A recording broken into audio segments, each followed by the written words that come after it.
बेहराଙ୍କ report Asia news. मार्च 13 रे जनसंख्या नियंत्रण अधिनियम दाबी पाई मयूरभंजर बारिपदा स्थित अवसरप्राप्त कर्मचारी भवन ठारे जनसंख्या समाधान फाउंडेशन द्वारा एक सचेतनता और आलोचना सभा आयोजित हो जाइछि।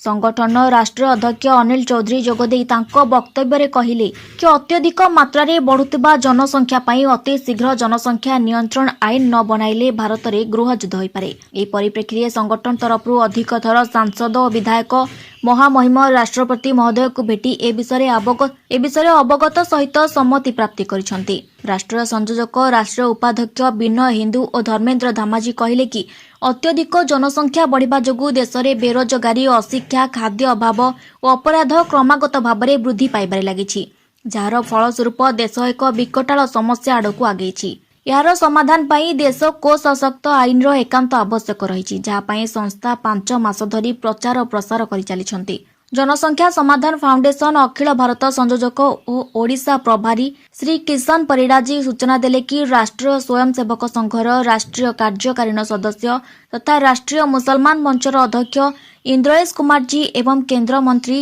गिरिराज सिंह उपस्थित राजस्थान जयपुर एवं झुंझुन, उत्तराखंडर डेहराडून, मध्य प्रदेश ग्वालियर तथा उत्तर प्रदेश अनेक सहर में विशाल जनसभा अनुष्ठित हो जाइछि। युव नेता श्री विप्लव दास जोगदे कहले कि राजस्थान, उत्तर प्रदेश, मध्य प्रदेश, बिहार और झारखंड पर ओडिशार कटक, भद्रक एवं बालेश्वर रेमुणा प्रथम सभा पर बालेश्वर द्वितीय सभा अनुष्ठित होगा पर आज बेतनटी पर बारिपदारे सभा हो जाइछि। उक्त सभारे नारी नेत्री फाइल राय नेतृत्व में मानसी त्रिपाठी, सस्मिता पृष्टि, गायत्री परिडा, ममता मंडल जोगदे महिला माने राष्ट्रहित में आगभर होई समाज रे जनसंख्या नियंत्रण वार्ता बह हेबा उचित बोली कहिथिले।